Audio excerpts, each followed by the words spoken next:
think they play in New York One more time. I think it was supposed to be 2-2 before.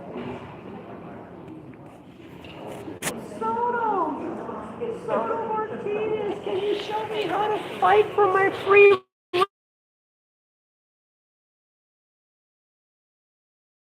coattail, and that's how he was able to land in here? Austin? Same with Eunice, he's riding the coattails of Mejia. Well, we never heard of these names. Kenneth Mejia is probably the only legit city official. McDonald's in the house!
Thank you, Madam Chair.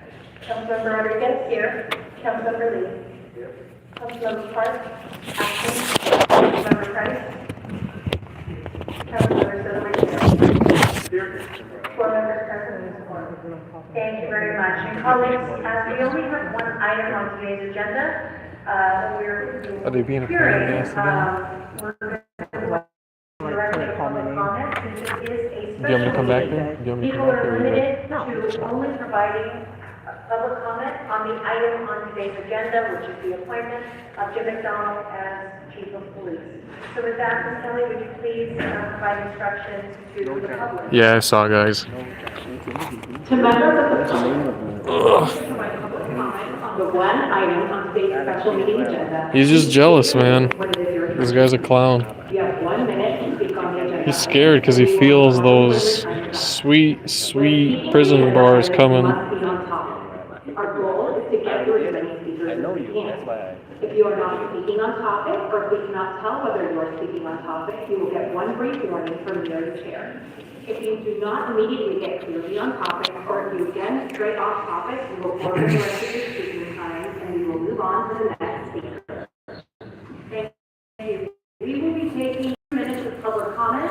I encourage the members of the public that are in attendance and also have Spanish translation available. I'd like to encourage members of the public to please be respectful of those participating in public comment, and that will aid us in hearing from as many individuals as possible.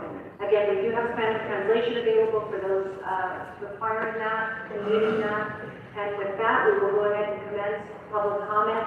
This is a first and final warning to assure no disruptions so that we can continue to manage these proceedings as expeditiously as possible. Thank you. With that, I'd like to call up Adam Smith, Akili Alexander Rodriguez, Cruz, and Andres Juan. If you would please line up over to my right, your left, and then you've got 1 minute on the items on today's agenda. It's just in person. It's only in person. Ms. Rodriguez, thank you. Adam from the Los Angeles Community Action Network. It is embarrassing and shameful that someone that came up in the LAPD under Daryl Gates, who oversaw the continued legacies of violent anti-black policing of LA communities, violent anti-black policing that our esteemed mayor came up organizing against. It's embarrassing and shameful that this is what Mayor Bass is bringing to you, and it's embarrassing, shameful, and anti-black that any of y'all would entertain this appointment. And now, a cultural project. Jim McDonald fits a form, P-I-G-G-Y, anti-blackness keeps y'all warm, P-I-G-G-Y, with some shame on you, and some shame on you, here's some shame, there's some shame, every book should feel shame, anti-blackness keeps y'all warm, with a P-I-G-G-Y, oh no.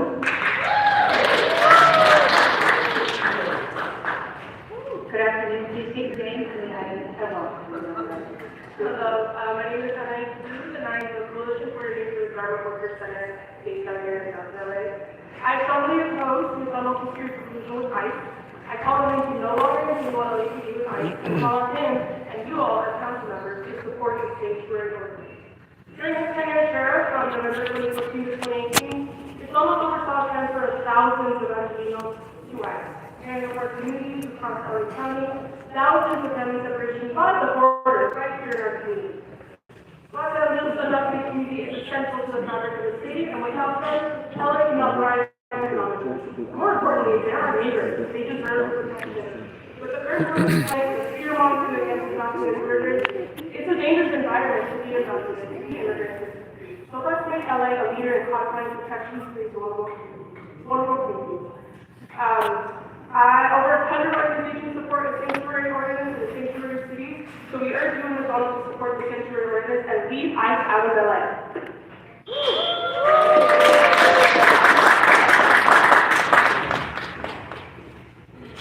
Please state your name.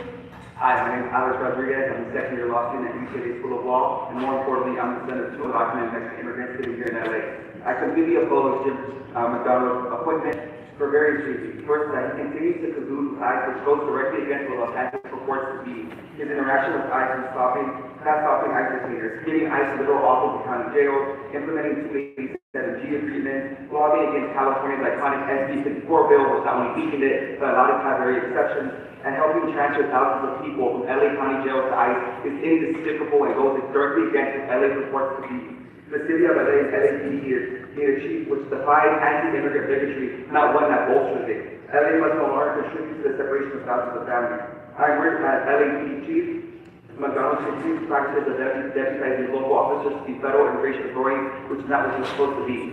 Please keep ICE out of LA. Thank you. Email it to me. Pterodactyl, email it to me.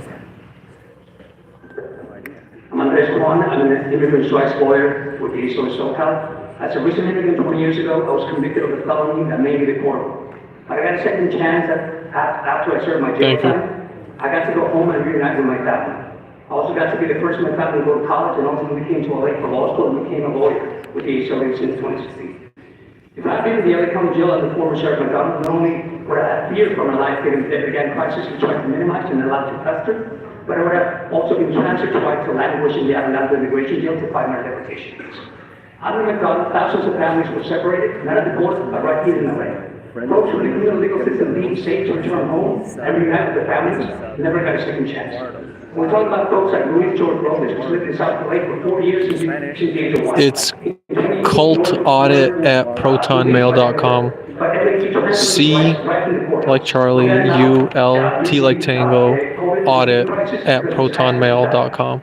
cultaudit@protonmail.com. Thank you very much.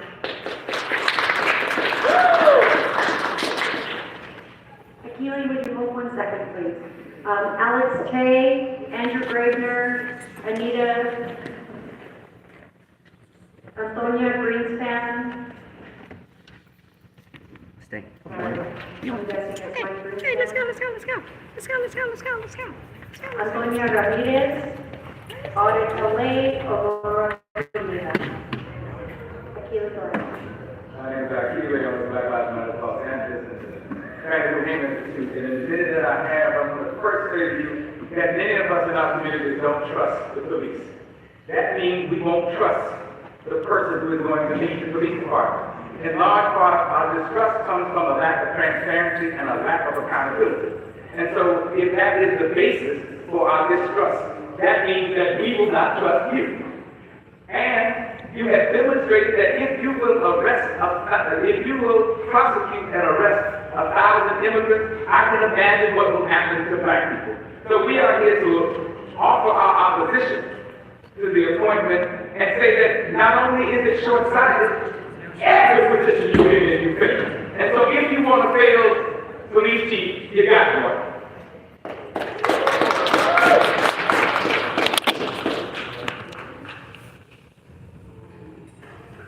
Good morning, Sheriff McDonnell. I don't know you too much, but the only message is that you already know the law stands to violent crime, skyrocketing, how many robberies, how many looter rioters.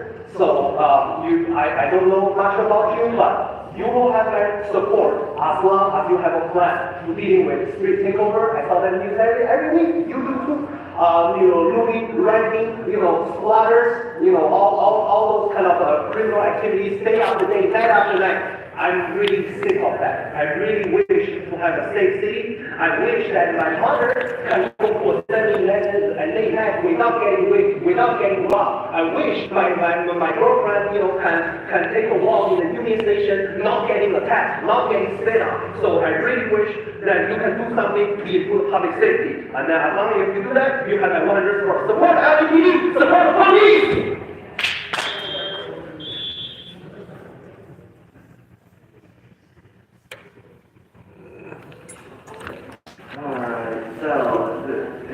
Jim McDonald, the guy who literally lost the election as sheriff, has never been elected to anything else since. So he didn't even win election to the sheriff, so why do you think he's going to be a popular choice for chief of police? Now, you all claim this is a sanctuary city. You all voted to make it one, I think even. But yet, the person in front of you right now is someone who enthusiastically worked with ICE while he was sheriff and such. So is he going to do the same thing while he's chief of police? Even though this is supposedly a sanctuary city, he doesn't even talk about it's just another tough crime guy who literally lost the election to Alex Villanueva.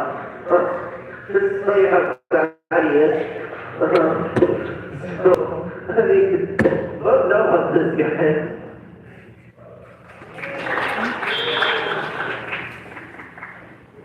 Antonia Ramirez, Audit LA, Aurora Pineda, Bruno Huizar, Denise Tapia. Mr. Herman, I have to call your name. Yes, you did. You just called my name earlier.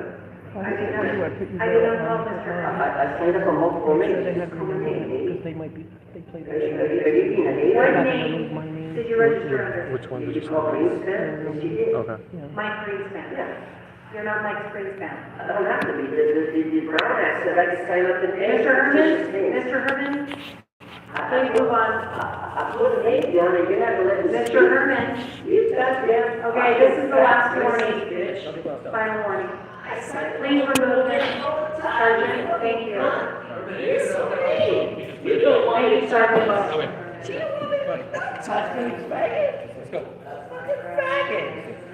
I was gonna praise McDonald now, you fucking bitch. Fuck the mayor. Fuck you. You fucking racist. Hypocrite, fat cow, bitch, Rodriguez. Why did you do this to me? I signed up. Next speaker. Why can't I speak, you cunt? Give me my shit. I'm gonna get the fuck out of here. Fuck the police. Fuck the DA. And as Bill Boozy said, I please state your name and the evidence that was that photo. racist, fat cow, Thank you. move!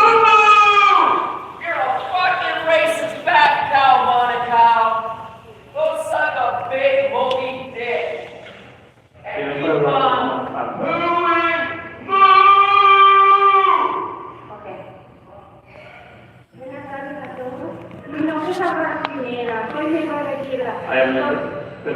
am a member of the Shira. Soy miembro de Tierra con todos nuestros aliados para expresar mi preocupación. I'm here to express my preoccupation, my concern. McDonald. Su puesto como el nuevo jefe del Departamento de Policía de Los Ángeles. I'm here to express my concern about the appointment of McDonald as the new chief police of Los Angeles. Para criminalizar a nuestra comunidad inmigrante. He will criminalize our immigrant community. Me pongo firmemente al historial previo de McDonald. I oppose firmly to his previous history. De construcción de ICE, debido al LAPD, ya no trabaje con ICE. I asked LAPD to not work with ICE. Debido a él y a ustedes como miembros del Consejo Municipal que apoyen la ordenanza del santuario. I asked you and to council members to support the ordinance to become a Los Angeles sanctuary city. Para proteger nuestra comunidad inmigrante. To protect our immigrant community. Me uno al miembro del Consejo nuevamente ordenanza del santuario rápidamente. Gracias. I urge the council members to have this ordinance become the city a sanctuary city. Thank you.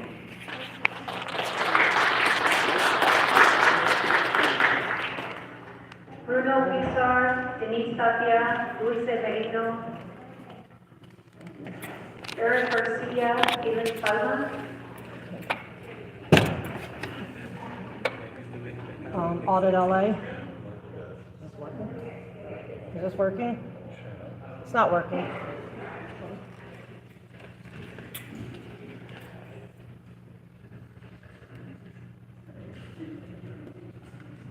I can talk loud, please. I can talk loud. I've been told I have a big mouth. If we can go ahead and take another speaker until we get the microphone resolved.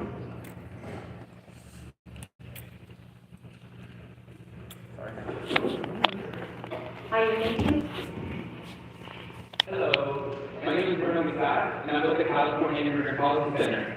I grew up in Los Angeles in the San Fernando Valley, and as a teenager, in 2008, one of my parents was arrested and detained by ICE. My father was separated from our family, his freedom and liberty taken from him. This is the appointment of the LAPD new chief. I have witnessed my family being separated by ICE, as well as countless neighbors and classmates I grew up with in the San Fernando Valley. Immigrants are an integral part of our The new chief is right there. A robust sanctuary policy is necessary to create a more inclusive Los Angeles. I strongly oppose McDonald's prior history of polluting with ICE. I volunteer to no longer jingle. No, Streets is probably at work. He's not here.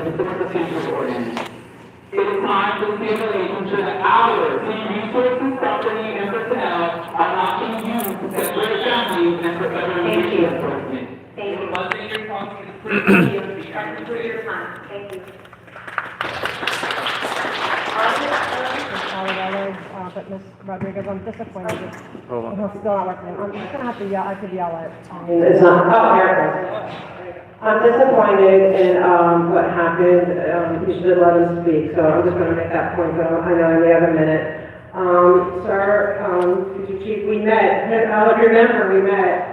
I was behind in line of coffee. I just want to let you know that on last week I went to a CPAD meeting with Northeast Division, and I saw that Janet Wheelan from Scientology is on that board. And I am somebody who's been protesting against like how they have a lot of influence in this city. And ever since I went to that meeting, she's having goons come after me and stuff, like I'm being under threat of physical threat, doxing threat, all kinds of threat, and I'm fear for my life and safety at this point.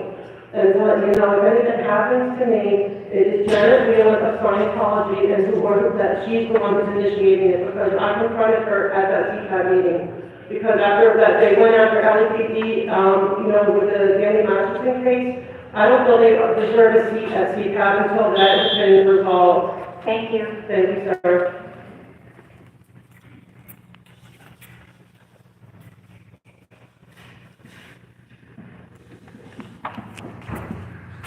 Hi, please state your name. Speaking in the microphone. Good afternoon. My name is Alexandra. Soy miembro de Chisla. My name is David Palma, and I am a member of Shiro. Estoy aquí en comunidad con todos nuestros aliados para expresar mi preocupación de que Jim McDonald. Señora, ¿puede hablar al micrófono, por favor?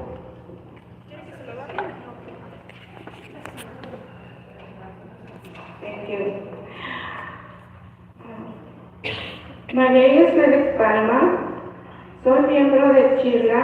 My name is David Palma, I am a member of Shiro. Estoy aquí en comunidad con todos nuestros aliados para expresar mi preocupación de que Jim McDonald use su puesto como el nuevo jefe. Permítame. I'm here to express my concern together with the community that Chief McDonald is appointed as the Chief of Police.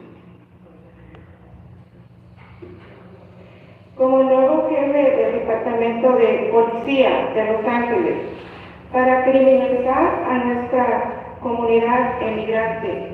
He will criminalize our immigrant community. Continúa. Le pido a LAPD ya no trabaje con ICE y le pido a él y a ustedes. I asked LAPD to not work with ICE when I asked him and you, Como miembros del Consejo Municipal, que apoyen la ordenanza santuario. as council members, to support the ordinance to make LAPD a sanctuary, Proteger a la comunidad emigrante protect immigrant community. y le urjo a los miembros del Consejo que muevan la ordenanza del santuario.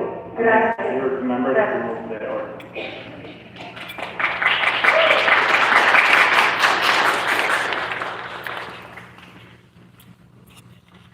Mi nombre es Dulce Merino. My name is Ruth Kennedy. Soy miembro de Chirla y estoy aquí en comunidad con todos nuestros aliados I'm a member of Shirla and I'm here in community with all our allies.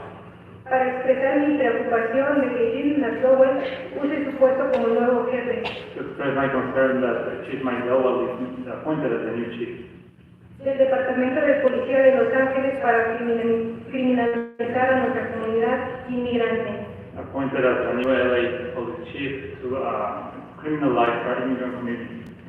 Me opongo firmemente al historial previo de McDowell de corrupción con ICE. I oppose firmly his previous history of collusion with ICE. Le pido que el LAPD ya no trabaje con ICE. I ask LAPD to not work anymore with ICE. Y le pido a él y a ustedes como miembros del Consejo Municipal que apoyen a la ordenanza santuarios. And I ask him and you as council members for the sanctuary ordinance. Para proteger a nuestra comunidad inmigrante, le urjo a los miembros del Consejo que muevan la ordenanza del santuario rápidamente. To protect our immigrant community, so I urge the council members to approve the sanctuary ordinance rapidly. Gracias. Thank you.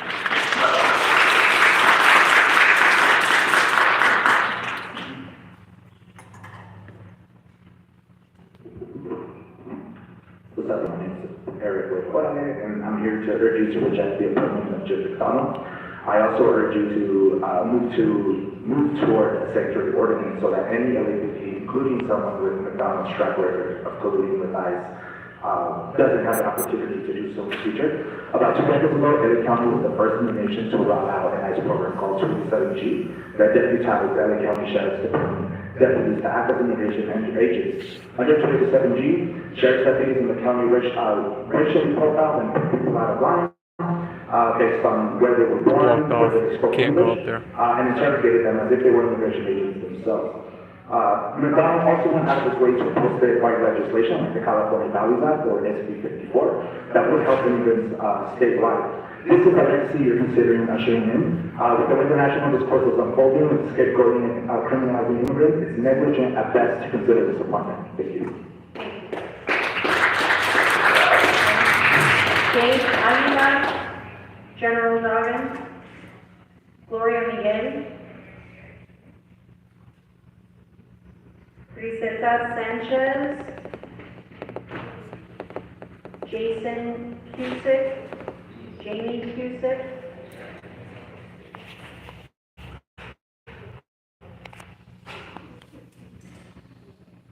Miss Lucy,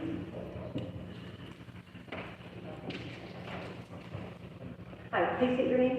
Hello, my name is Gabriel Aguilar, and I'm a resident of Council District 14 in El Sereno. I've lived in Los Angeles for the last 3 years, and what has struck me most about this city is its diversity.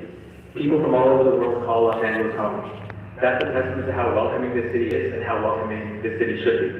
I'm here to oppose the nomination of Jim McDonald because I believe his record is at odds with our community. As sheriff, McDonnell allowed ICE agents into the county jails, and he was a loud and vocal opponent of our state sanctuary law in 2017.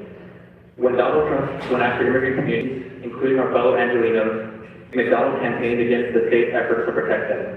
His actions and record are, in my opinion, disqualifying, and he should not be our police chief. Thank you.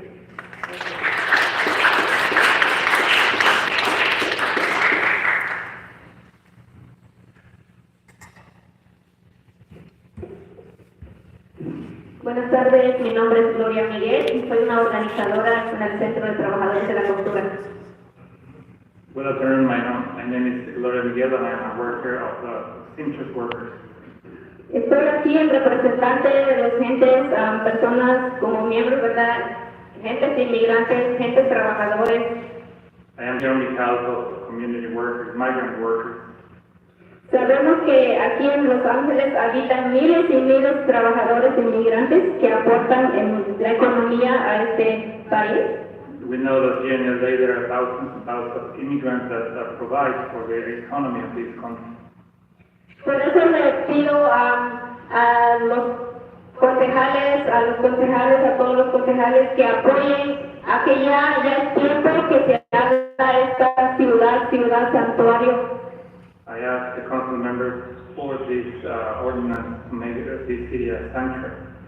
También le pedimos al departamento de policía que no actúan como ICE, que no trabajan directamente con ICE, porque sabemos también tiene vacuna, ¿verdad? Cuando No, I haven't spoken yet.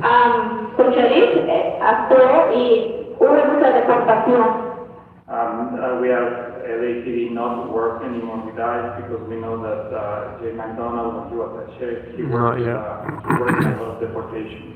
Hubo mucha deportación de familias, gentes inocentes, así que ya es tiempo, ¿verdad?, que apoyen esta ley ya que se haga ciudad santuario. There were many deportations, many innocent people were deported, so it is time for this city to become a sanctuary. Thank you.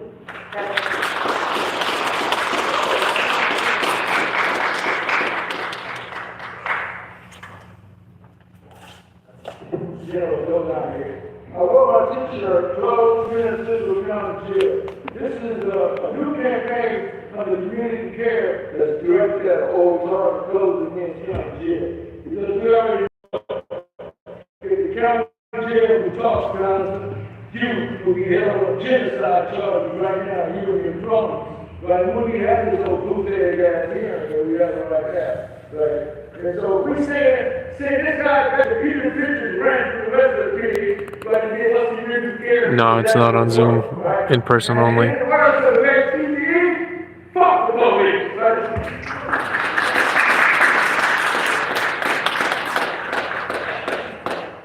In person only.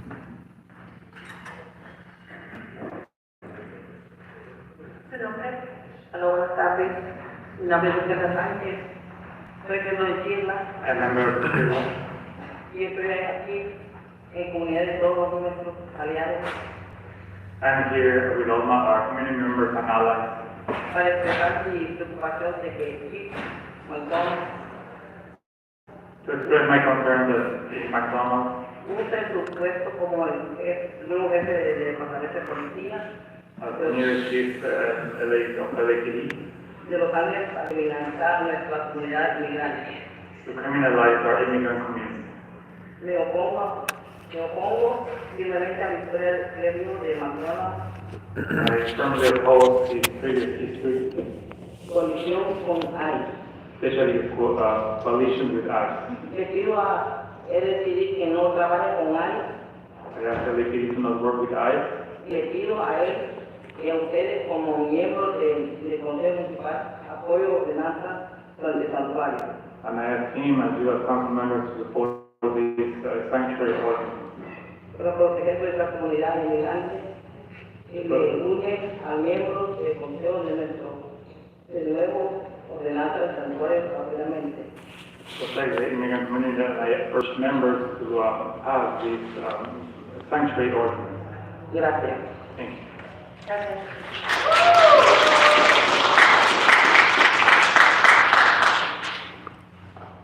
Kitty Clark Walker, Mirna Quintana, Nella Cosper.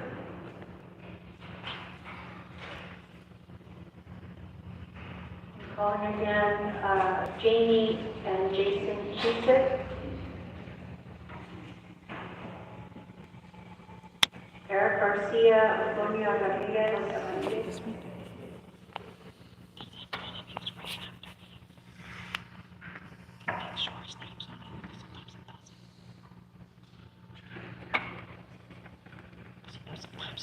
Lisa Ann.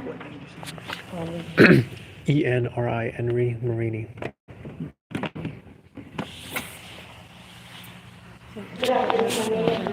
Yeah, it should. The endangerment of law enforcement with ICE under Jim McDonald resulted in the separation of thousands of families in Los Angeles and serious human rights violations that should concern all of us. I strongly oppose McDonald's prior history of colluding with ICE. I call on him to no longer entangle LAPD with ICE and call on him and you as city council members to support this sanctuary ordinance. Thank you. Thank you very much.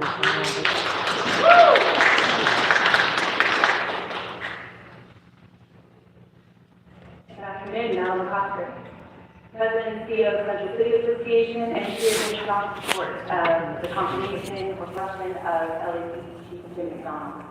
Our city grappling with public safety challenges as I look at this committee. I know that many of you face this in your own districts, in your neighborhoods. For our part in downtown, we face a very particular challenge in that we have these high-profile incidents that are horrific. Metro bus hijacking, street takeovers, burglaries, senseless murders, but it creates a perception, a cyclical challenge in which the less people feel that downtown is safe, the less they will come, which further hampers our ability for economic recovery and further hampers our ability to make this section of the city the most vibrant, successful neighborhood that it can and should be. So we're urging the city to increase foot patrols in downtown Los Angeles, and we look forward to our partnership with the new chief in achieving a more successful downtown. Thank you. Thank you. And so we've exhausted our 30 minutes, but we will go ahead and accommodate additional speakers. And so if I call your name, please come over to the left side of the room. And the last handful of names, Matios Hidane, Molina Abdullah, Mirna Quintana, Robert Emerson, Salma, Sheila B., Sophia French, Stacy Segar-Bollinger. Hi. Your name, please. They're not going to call me. So Jim McDonald is a cemented figure within policing. He's been with LAPD through Daryl Gates, Operation Hammer, obviously, the Ronnie King Rebellion, Rampart, Help Lead the Safer Cities Initiative, which brutalized primarily black community members of Skid Row, and was booted as sheriff following the delusion of LAPD shootings and in-custody killings. And this removal in the formative way was meant to embody a distance from these atrocities. So what does it mean when the mayor picks someone so inextricable from the violence of policing to be the future of the LAPD?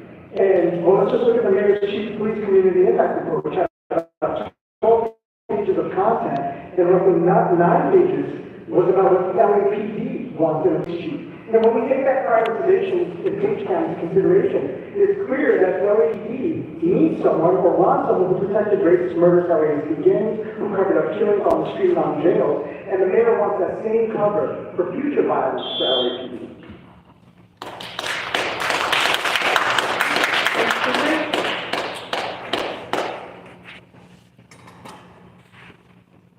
Hello, my name is Salma Rojas, and I'm the youth organizer with the Garment Workers Center. Yeah, I did On miss behalf this. of my immigrant family, I got it. community, and students, I strongly oppose McDonald's prior history of colluding with ICE. I call on him to no longer entangle LAPD with ICE, and call on him and you, as city council members, to support the sanctuary ordinance. The entanglement of law enforcement with ICE under Jim McDonald resulted in the separation of thousands of families in Los Angeles and serious human rights violations that should concern us all. As LA Sheriff, Jim McDonald colluded with ICE by giving them an office in the county jail and sharing people's private and personal information with them. Sheriff's deputies in LA County jails racially profiled and picked people out of the release line based on the color of their skin, what country they were born in, and whether or not they spoke English, and then interrogated them as if they were immigration agents. Thousands of Angelenos were deported this way. Over 1,000 organizations in LA support moving forward with the ordinance. Thank you. Thank you.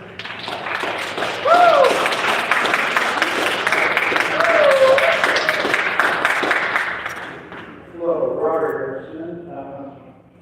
I'm a citizen and I worked with the LAPD from 1995 to 2003. 2000, I went into the police chief's office as a community liaison to the black community and the gay community.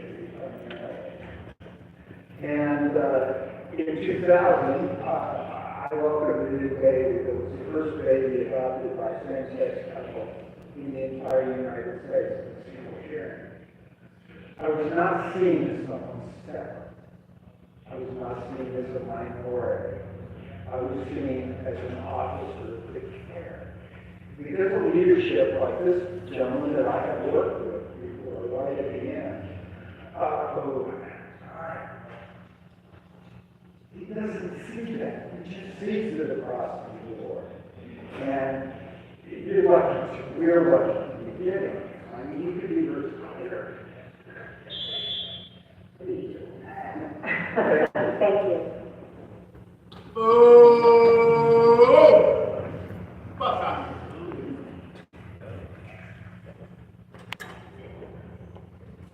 My name is Melina Abdullah, and I'm with Black Lives Matter in Los Angeles.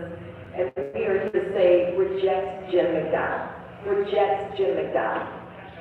In the time that we've been here, the only two people who are speaking in favor of him are a former cop and the daughter of a police lobbyist. That's it. The rest of us, immigrant communities, black communities, indigenous communities, are lifting up the harm that he's caused as LA County Sheriff, the harm that he caused in Long Beach, and saying, for the benefit of Los Angeles, reject Jim McDonald so that he can't cause further harm. He has led this county in deportations. He has led this county in creating one of the most horrific jail systems in the entire country. He's led this county. Aren't you ashamed that you can Google LA Sheriff's Department gangs? You can Google LASD gangs? That's in part because of Jim McDonald. If you were not Yeah, I just want to record yourself, these two guys. listen to the people who elected you and reject Jim McDonald.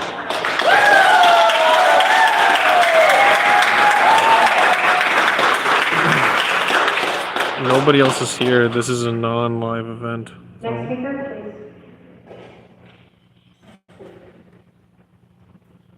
please. We have to record, otherwise nobody's here.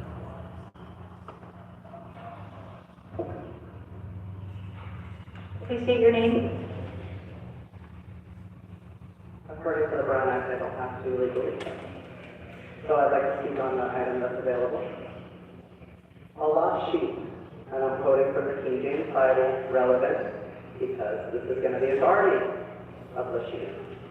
How think ye, if a man have 100 sheep, and one of them be gone astray? Yeah, hold on, Pooh, if you want. And goeth into the mountain and seeketh that which is gone astray.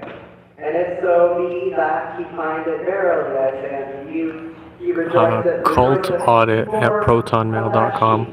Then of the 90 and Cult audit. which went not astray. Even so it is not the will of your Father, which is in heaven, that one of these little ones should perish. Herman is my friend, you violated the First Amendment right, you violated... Thank you, you're gonna have to speak on the item. Next You speaker? must follow the Next Constitution. speaker, thank you. Next speaker, please. God bless you. Repent.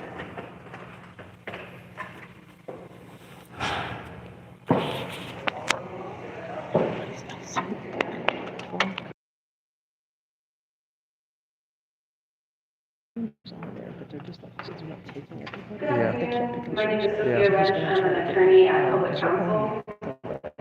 Through my work with the Los Angeles Street Vending Campaign, I represent and work alongside the over 50,000 street vendors in Los Angeles, the majority of whom are immigrants. They told me to comment, but that's all I need. These communities are frequently at risk of violence and harassment by their work on the street. And with the Olympics, the World Cup, and other public-facing events ahead on the horizon in Los Angeles, vendors are worried about being further criminalized by McDonald's administration in the name of cleaning up the streets. In the light of former Sheriff McDonald's history of colluding with ICE and the Trump administration, and against the backdrop of a possible second Trump administration, I urge you to enshrine the strongest possible immigrant protections into municipal law by advancing and passing the sanctuary ordinance as quickly as possible. Thank you. Thank you.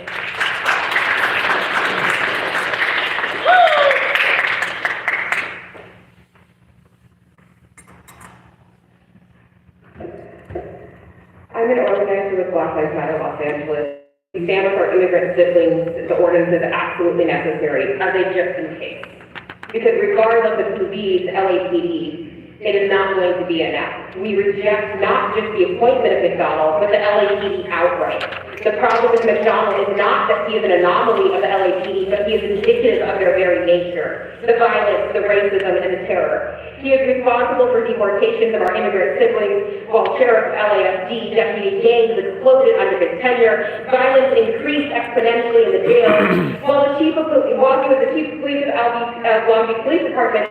Murders by police increased, and he subsequently gave the killer cops raises and awards, all while their families suffered. With all of this said, which is just the tip of the iceberg, it makes me wonder why he was appointed. His appointment is an outright betrayal of the community by Karen Bass. And his confirmation by you all confirms that betrayal. I will leave you with the words of Maya Angelou. She said, when someone tells you who they are, believe them. He has told us exactly who he is. This concludes public comment. Thank you all for your participation today. And I'm looking at your questions. Mr. McDonald, if you please join us at the center table. Ms. Ramirez, if you please call the item into the record.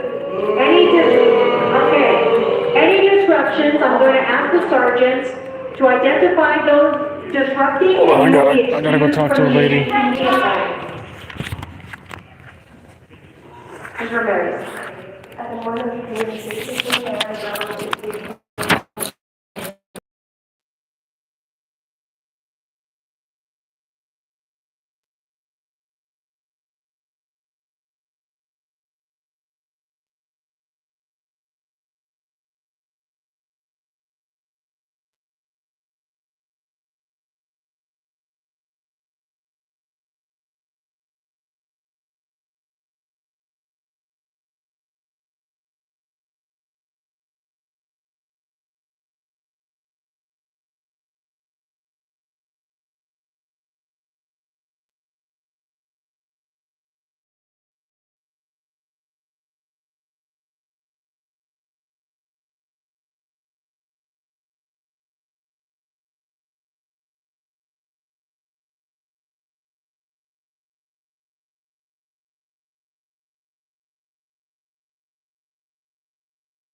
Now they need to use, look how slick she is to get rid of all the dissenters. Yeah, man, I don't know. They didn't speak them in the chair. Yeah, They didn't want you on. it's all good. It's all good. It's one of those things that you gotta learn. You know, you gotta learn how to. You should have had you sign up again, but I did a second name too for something else, but they got me to do that. Yeah. They didn't call that name either. Yeah, they're just being assholes. They're just being assholes. And he put in Greenspan, and they put. Yeah, dude, put in Mike. Yeah, it's I think we should, but see, now you have something to really make us think about against Monica. Oh, yeah. Monica. Yeah, no, absolutely. Because that, well, like they did it to the other kids who signed up and waited, and remember those two guys? Yeah. They're doing that, they're playing this game, well, they've done it to me twice, but what's his name, Gordy always gets me in. But, and I went to Clark too, man, I went to both of them. Let's see. Who else haven't we gone up to yet? Huh? I think that's everybody. Yeah, there's nobody else here. Everything. I was gonna see if I can talk to the AG. They're not here though. It's the city hall. Yeah, I know, a different building, but they're here. They're close by. Yeah. What up? Well, they're like, why don't you try to talk to Fox? I wonder if we should, like afterwards. They're not gonna do shit. They're not gonna do I'd like it. to talk, but you know, I don't, you know what? You could go, like, I don't want to. Did you want to wait until he's I want out? to see if I pass the chief and if he says anything. That's actually a good point. Might as well hang out. And listen to it. I want to listen to the end of his speech. Go for it. I was just gonna hang out So I'm going to here. say pandemonium erupts. Yeah. Yeah, they were dirty to Herman. That was dirty. And he.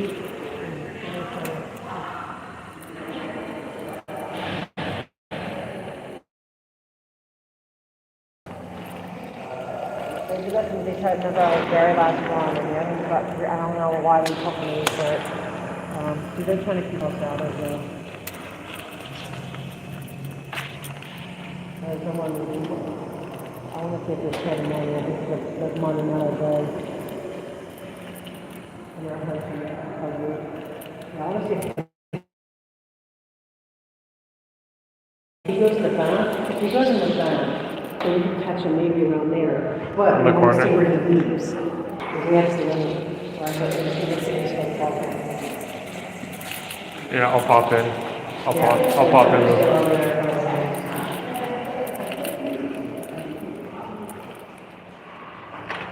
Did you want to go in or did you want me to? Yeah, no, I'll go in. Yeah.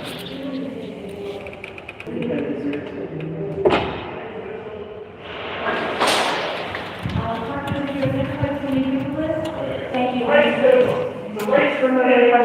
You're going quietly and respectfully. Thank you. You're excused from the meeting. He shouldn't even be qualified. He shouldn't even Okay, you're excused from the meeting.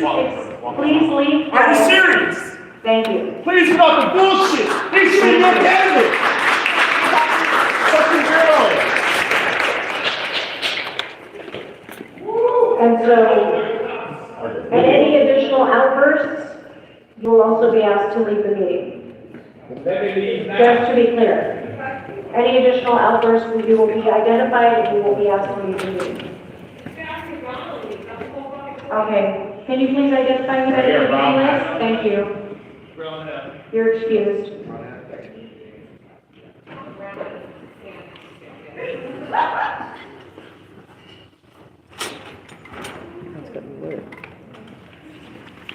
In the words of Bob McKeely, I've been kicked out of better places. Better places, that's right. You've been kicked out of better places. Akili, thank you. You're excused. Not only am I excused, I'm leaving. Thank you. Because I don't want to sit through this travesty. Thank you.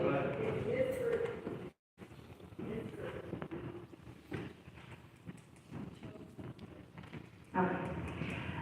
And so, several concerns obviously from the public have been raised and, previous conversations. Oh, okay. Got it. Among your Yeah.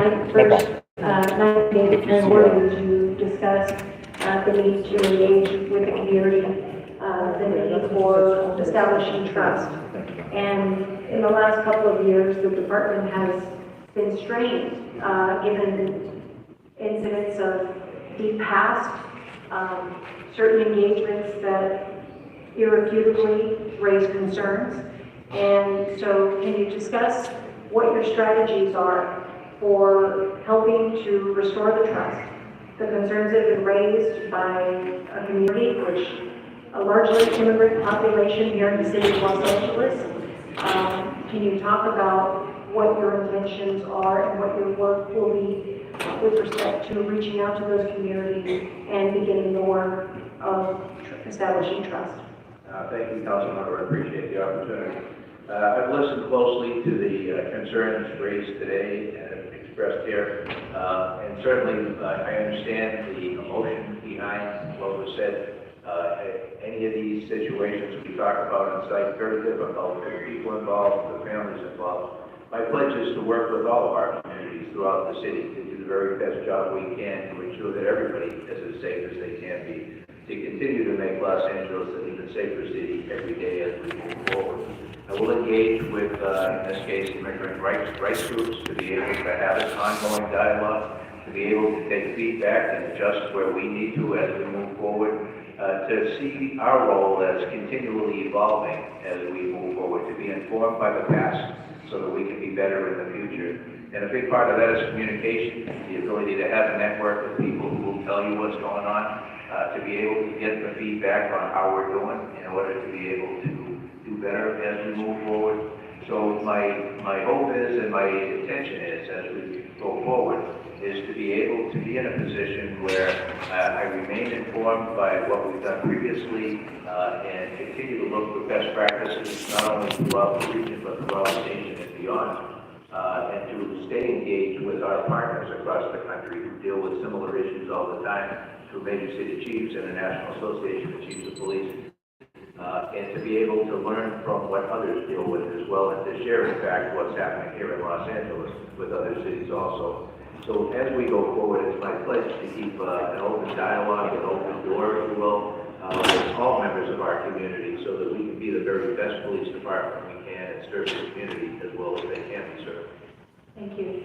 And, you can fully appreciate that particularly members of the Latino community have experienced, particularly in these very volatile political times, incredibly harsh and just terrorizing experiences and increases of hate crimes, which are oftentimes underreported, substantially less reported than any other demographic, largely because of the fear of any additional persecution or involvement in immigration issues and concerns around ICE. And so can you please speak to Special Order 40, your commitment and experience with that, and addressing specifically the concerns of the immigrant communities? Sure, thank you. As it relates to Special Order 40, which was written in 1979, which later became part of our manual of policy and procedures and institutionalized within the LAPD, with the fact that we don't stop people for purposes of ascertaining what their immigration status is. We don't take actions based on anyone's immigration status. That is something that erodes the trust that we need to build and maintain with our communities. So we will continue in the spirit of that, but that's been enhanced in subsequent years by a number of other laws and directives, executive orders. I just overheard them. They're trying to clear out two fake Steady swap with calls. Executive Order 20, That's as the well as supervisor. with Senate Bill Yeah. That's the one that 54, talked which later the other day. became, the California Values Yeah, Act, so they're trying to as well as clear the that Trust out right Act, now. which preceded that. And So the guaranteed. steps It's on forward us. are very Like, clear. I bet it is. That we It don't was specifically use two. public funds to enforce immigration See, and now, laws right, and in a then state city. now we have to go to We're very it's either comfortable with us that in the Los Angeles Police Department. It doesn't matter what changes there will be politically. I bet if you talk to him nicely, he'll probably confirm. We need the trust of all The of guy that I'll you're try. going to write a I won't commendation. go to, I promise him I still will. For his nice head shape that supports a buzz cut with nice dimples. Process is so critical for keeping us all safe. So I feel very comfortable in saying that as I move forward, that many of the concerns expressed previously de-escalated the situation. will be put to rest, and people will have, I think, an increased level of comfort as to where we're coming from. Oh yeah, yeah. He said it. He's like, there's 2 fake SWAT calls right now. We're gonna try to clear them out. Clear out the fake SWAT calls. He expressly said it out loud. And that lady cop over there, You're racist, McDonald! she's the one I have in there with. You're nominating a white Please excuse racist. this gentleman out of the room. Literally, Thank that you. wouldn't matter. Fuck you! And particularly as it relates to enforcement of immigration laws. So I think if you were to look at this situation and bring in the same people that have shown up today, a year from now, it may be a different response. My hope is it will be dramatically different. My pledge is to work closely with anybody who is willing to work with us to be able to help make our community safer. Thank you, and that actually is a good segue for, I think, one of the greatest concerns that our city is facing right now, and is that you talked about both the real and the perceived public safety concerns that the public is feeling. Obviously, the circumstances at Metro and the safety concerns for Metro riders. Again, it also stands for talking about working class immigrant communities often exposed to some of the most egregious acts of violence on the Metro system. But in addition to that, the larger concern stemming from the fact that if we don't get the support of everybody in the community to come forward and aid us in helping to really get to the root of what concerns are, where people feel comfortable coming forward and communicating with the police, that's really the foundation of whether or not we garner greater public safety outcomes in the city. And so, so I appreciate your previous answer and look forward to aiding that to materialize, because that is a very real, we talk about the real and the perceived. The combination of the two from many of our communities are going to potentially aid or hinder our ability to be able to make greater strides in having a safer city in Los Angeles. And so my next question is around accountability, because that also contributes to people's feelings of whether or not they can come forward, depending upon what their experiences are. Should I go Can ask you talk to me about your Should I, did you hear it on the cups? Or should I just keep it quiet? concerns around use of No, he force? said it out loud. What He are already going said to it be out some loud. of the Like he spoke up. disciplinary He went up to and 2 some other of the officers. goals and priorities when it comes to Said it out loud. officer accountability? Thank you very much. Certainly it Well, I goes guess beyond would just be like support. Scientology didn't like what they were going to let too. Attitude is everything. I often say They didn't like what that was said. how we Oh yeah. And all of a sudden there's SWAT calls. But as we Well, move forward, we're gonna think of it this ensure way, that they've never had people actually go this far. Where they're showing up to government meetings, talking to government officials, outing them out to the feds, to city officials, the state officials. Like, nobody's ever done that before. I was just going to keep it at the planters, but because Janet Whalen stepped it up, I had to step it up too. Yeah. And so there you go, Janet. If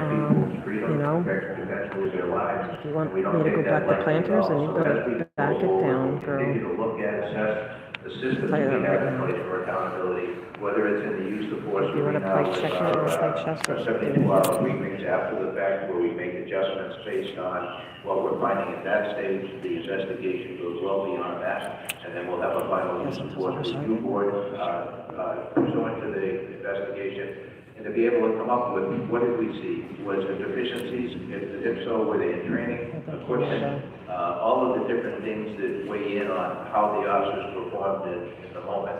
In an effort to try and continuously improve. And so we constantly adjust the way we do business based on the findings of the enforcement report. And likewise, as we move forward, looking for patterns and trends. I mean, within the discipline. think of it this way. Like, the feds are at their door. This Wazar investigation will easily turn into a child trafficking investigation. It started with bribes and graft, but they're going to finish it with tying in the funneling of that money into other illicit activities, namely trafficking. That's why they're scared shitless. They're scared because that Wazar investigation is going to be linked to a bunch of shitload of other Scientology shit. He's definitely going to blow. He's 100% going to blow. And it's 100% coming back to the funneling of money used in bribes and grafts to trafficking. That's why they're scared shitless. That's exactly where this Wazar investigation is going to go. Looking at all the contracts that Wazar was involved in, both for for real estate development and other economic projects, and the ties that Scientology had in swaying chambers of commerce, swaying council members, swaying other boards, trying to sway neighborhood councils, those bids, all of that is 100% linked to Wazar. So why do you think they're scared shitless? Because they already have a guy on there right now that we're talking to the feds, and they're bringing up collusion of city officials straight to the halls of government. Nobody has ever done this before. To go this far in such a consistent and viral method. That's why they're fucking scared shitless. And their response is so stupid. It's just so violent each and every time. And it makes it even easier to link those violent responses. You know? It's all interconnected. And they're scared shitless of it. They're ready to go. We're setting people up in a way where they come up on the list. There's no question, is this person competent? Are they capable of doing the job? They're scared shitless of people finding out what they're all about. When you look at the number of command staff on the department, it's about 1 to 2% of the department from lieutenant and above. So the impact they have on the department is very significant. So each of those decisions will be given a lot of deliberation, and we'll look very closely at the people we're promoting. So we do increasing the diversity of the representation of the city. But we'll do so in a way where it's based on merit, and we get the best people that everyone can look at as a leader and feel proud of their supervisor, their manager, and on up the chain. So I commit to reaching out to being able to for our people, and to look at things that are focused on the development of the individual in a way that down the road they very clearly will be in a position to be the person who's going to lead this organization next. Thank you. Thank you, Madam Chair, for thank you, Mr. McDonald, for joining us today. And Madam Chair, just a couple most of the questions I had regarding the direction and what the LAPD would look like under Mr. McDonald's leadership. I just want to say that I appreciate the conversations we've had. I appreciate the understanding of the importance of officer morale right now, recruiting and retention. Willingness to take a look at our hiring practices in the city to make sure that we are bringing on board those people that want to be a part of the LAPD and making sure we speed that process up without lowering our standards. I appreciate what you say about while LAPD has always been identified as in this country, I appreciate your willingness to understand This lady's going hard. This lady's going hard. That's hilarious. Colleagues, I just want to say that not only do I know that it's business and cares about the LAPD, but he also really cares about our city. Appreciate you accepting this challenge and look forward to working.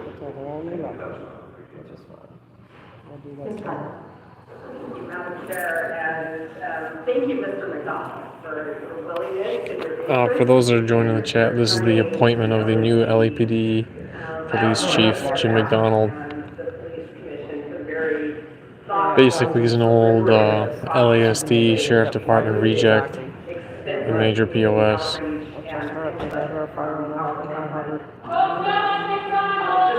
But let's see where he stands on a bunch of shit. Now that he's in,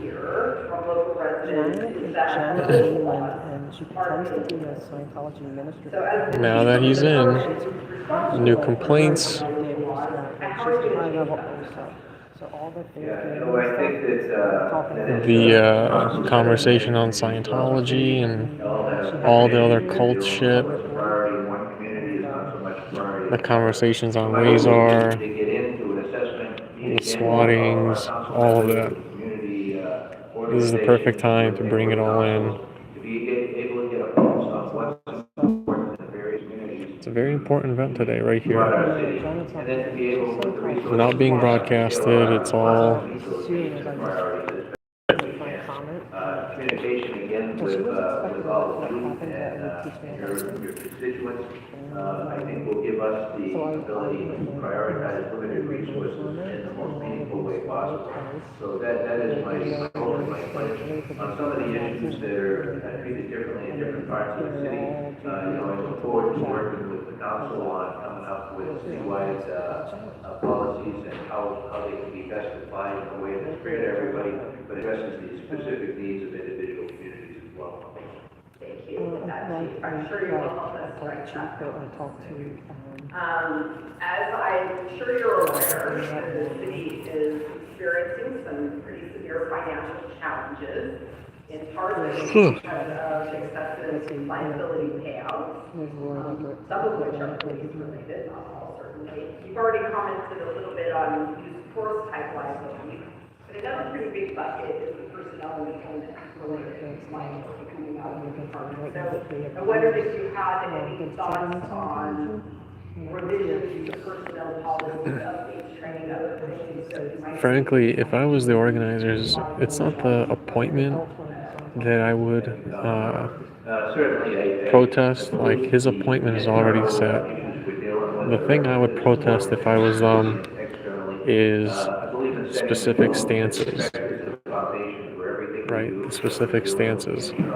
So like one guy did a great job. He came up and he talked about specific stances in his behavior, rather than just saying generic shit like, fuck the cops, which I'm all for. To help other people understand, because there's a shitload of other people here that don't understand. Like that guy was pointing out particular instances. That's why channels like Will's, who videotape police interactions, are so important. Because otherwise you get people like McDonald that just, whitewash all the narrative. We have the ability to sit down and put people together to de-escalate a situation that people can go back into the workforce and keep constantly together in a way where everything is documented appropriately, but it doesn't necessarily have to go to screening things like that at the early level, I think will make a big difference in what we see down the road. When we talk about payouts and settlements and the liability dollars. And like, for example, why the fuck is Price still a council member despite facing charges right now and going through all sorts of litigation? We're basically paying him to go through litigation. Price, aka the Price is Right, should be off a fucking council seat. Should have been suspended. Should have been suspended, salary suspended, pension benefits suspended, at the very least.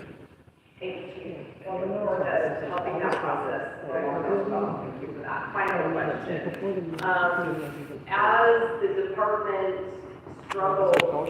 Bring up shit like Al Labreda, who sexually stalked a captain. That's the kind of shit you bring up, And what is he gonna do about shit like that in the force? Effectively in other cities here in LA County and beyond. So I'm wondering, tell us a little bit about That's why even in all the rants and raves that I have, there's always at least 2 specific points with specific examples. As a consultant, I had the opportunity to be educated far beyond what I had been previously and what technology is out there to help support the men and women. That's specifically how you do it. I'm aware that, we need to do this very carefully and in a measured way so that we don't opt for technology that may end up being damaging to us in the long run from a credibility standpoint with the communities that we serve. So my hope is to be able to bring technology forward in a way where we balance it with the liberties of the communities that we police, that we do so in a way where we use the technology that can make us more efficient, to be able to capitalize on the fact that we don't have as many people as we'd like to have. There are all sorts of innovative and strategic tools out there, automated license plate readers being one, and the ability to be able to use machine learning and someday AI to be able to do work that would take, potentially hundreds of employees to do from an administrative standpoint or an investigative standpoint, and to be able to go through that information and that data very rapidly to be able to save hundreds of hours on an investigation and be able to bring it to the same place. So while I am a big proponent of using technology to leverage our resources more wisely, I'm also cautious in how we do that so we don't lose credibility with the communities that we serve. Thank you so much, sir. Thank you. Madam Chair. Here we go. Just for the level setting,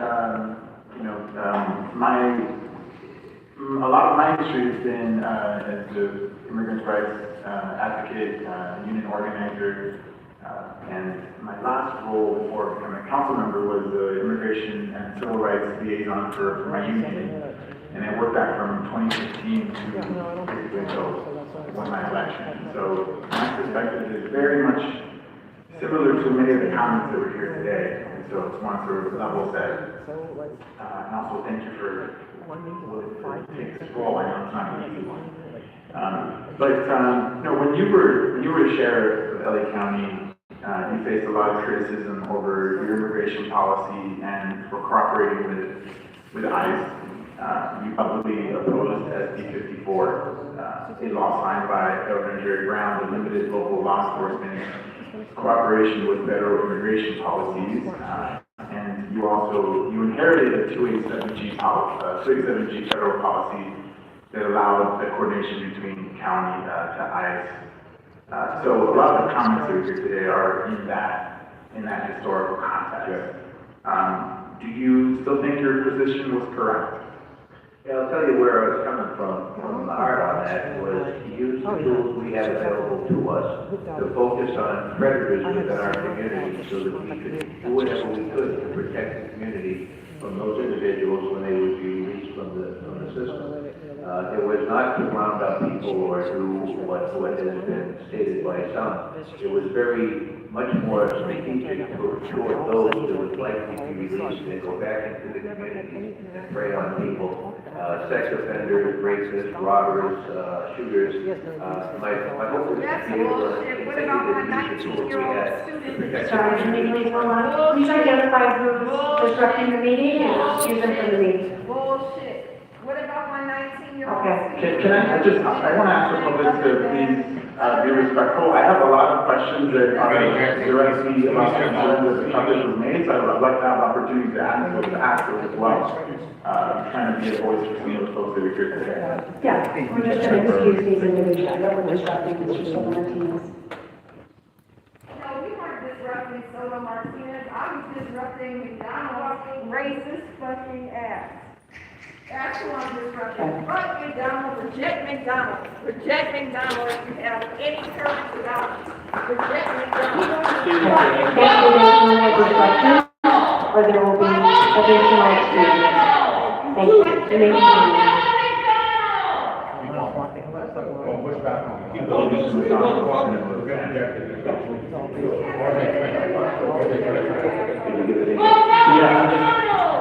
It was a very direct question. Do you still think your position is correct?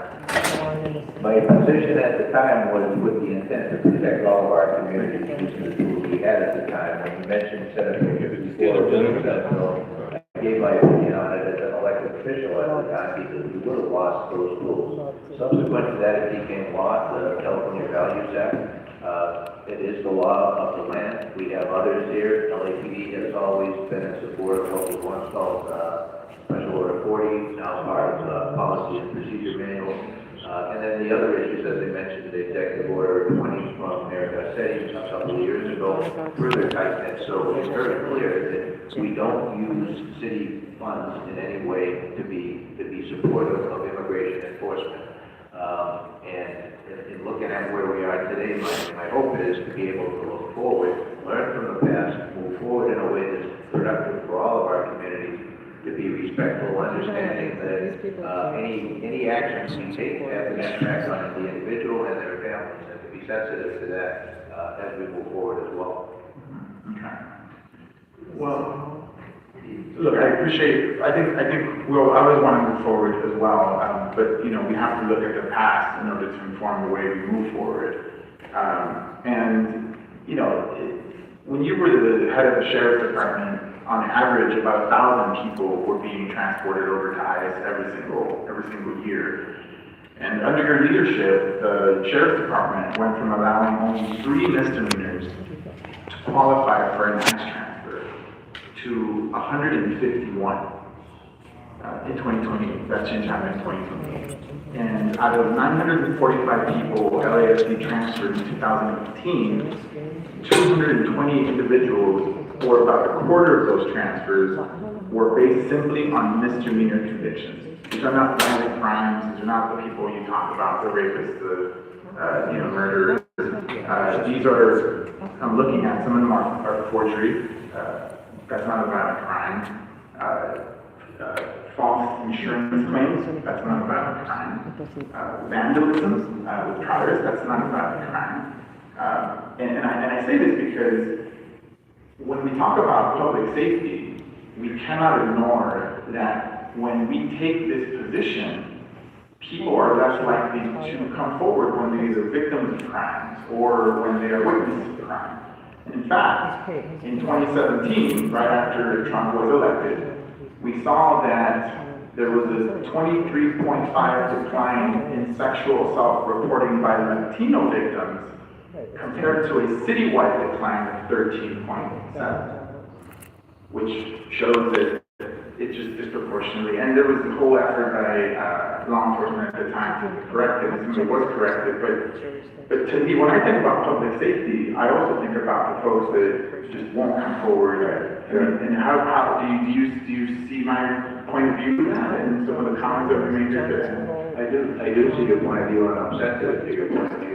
Just for context, you mentioned the number of 1,000. Certainly, big impact on those individuals and their families, but to look at this as more widespread than it was, county jail at the time was booking roughly 110,000 people a year through the system. So it's, you know, it's something that... That's fucking insane, man. To try and protect it's 10% just straight incarcerated. That's wild. That's what they were in for at the time. I don't know if you have access to what maybe their priors were, but the focus was to try and protect the community from individuals that would most likely be offended. Was that always done as well as we would like? I can't say that. I don't have the individual specific info in the cases, but that was our intent. Yeah. Mr. McDonald, have you ever sat with a family whose loved one was being deported? I've talked to people who had loved ones supported. It's a big impact on the families. Certainly, I understand that. And we did not take that lightly at all. You know, when you try and balance, and again, all of this is balance, to try and do it in a way that's fair to everybody. I also looked at the victims. I also looked at the communities that the individuals may be going back to, and then I looked at the individuals and their families. Those aren't easy decisions to make. I mean, they're not, some of them, you know, I get but to me, I don't think it's, I have also sat with families facing deportation, and I don't think someone should be transferred over to ICE for having forgery or counterfeiting driver's license. If you know, a lot of our community is My dad had a fake driver's license when he came to this country. He had a fake ID, right? Those protections, the rights to have an ID, the rights to have a driver's license were not afforded to him the first 10 years that he was in this country. It wasn't until 1987 that IRCA was passed that he even had the ability to get such documents. But and I don't think that's someone, I don't think a young boy or girl, wife or husband should see their loved one be transported over to ICE for having counterfeiting driver's license. I don't think that's public safety.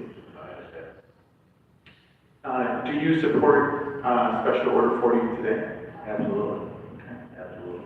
Do you support the city's current ICE detainer policy, which prevents the department from holding an individual otherwise eligible for release? I do.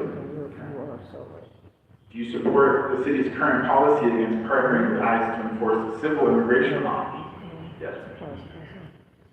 And you mentioned a little bit about continuing in the spirit of Special Order 40, and I assume you mean also the other directives that we have. But considering the limited formal authority that the LA City Council has over the chief, if this body were to pass a sanctuary city ordinance, will you commit to adhering to it? Yeah, I know my role very clearly as chief of police. I work for the police commission, for the mayor, with the council, and we work as partners in public safety. It's not something that we're going to step out and do something different or counter to what everybody else in the city is focused on as policy. Our role is operational, to protect all of our communities equally, and do that to the best of our ability. But we do it with the partners that we have and working for the commission and the mayor. So is that a yes or no? How did you phrase it? I said, will you commit to adhering to a sanctuary city ordinance? I'll work with whatever the policy of the city is, that we're part of the city family. We will work with that law. And we're going to switch, let me know if I can. Okay, let me, can we go Yeah, with go back. Mr. Rice? Yeah, sure. I have more questions for Dr. Matt. Madam Chair, first of all, thank you for hearing the chance to meet with the chief and chief designate again. Our job is to ensure the safety and security of locals, regardless of economic status, religious background, etc. I proudly represent a district that is predominantly black and brown, by far the largest Latino population. In addition to the city, If you don't know who that's speaking, that's The Price is Right. The Price is Right has a price for everything. I suspect that The Price is Right will be conspirator numero uno on the Wazar case. Dude literally has to recuse himself from every fucking motion because he's got every family member, an extended family member, on the real estate bids. These programs seem to bring positive action to things CPS program, but we have had some challenges. More than 3 years ago, a negligent officer detonated fireworks on 27th Street due to explosion that devastated an entire neighborhood. I demanded transparency and accountability for the officers involved. I was not given that courtesy. We're still dealing with the aftermath today.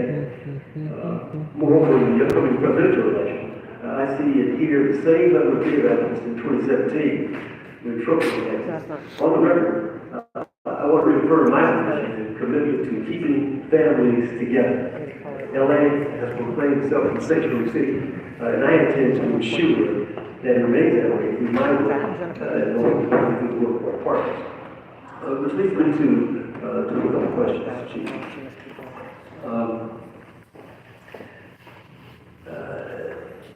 If an officer, if they're not supposed to be talking information, how do you support them? Yeah, there's modifications made to the field interview cards and to other booking questions that are asked so as not to identify people based on whether they're documented or not. And so those things are now part of the system that weren't previously. Again, the institutionalized belief that we have that we police everybody equitably and equally across the board, and we don't look to someone's immigration status as to what the next steps are. If they're a victim of a crime, they're treated as a victim, a witness, or a suspect of a crime. But immigration status is not part of the equation for us. Unemployment LAPD notified rights. Is the suspect Very likely. What violations of the criminal immigration law the board security requires cooperation with ICE in this instance? And I think it's kind of a follow to the question that Very likely. It's likely also been a motion that I've accidentally missed. Generally speaking, we would work on immigration enforcement issues with ICE because that's been our policy. However, there are exceptions. If there is a federal warrant for somebody, then something like that, I mean, that's an order from the judge. We don't have discretion as far as those types of things. would you grant immigration detainment requests? Is that what I asked? No. And how would you ensure that LAPD and ICE will not collaborate, target or arrest immigrants individually?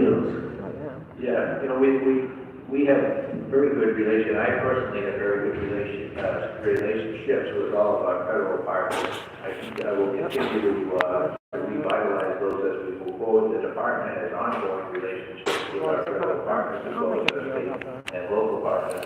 And it's critical that we have those relationships, but also with that relationship comes the understanding of what we can and can't do as it relates to certain aspects of the law or the enforcement of the law. So that's been very clear with ICE for a long time now as to what our position is as a city and as a county.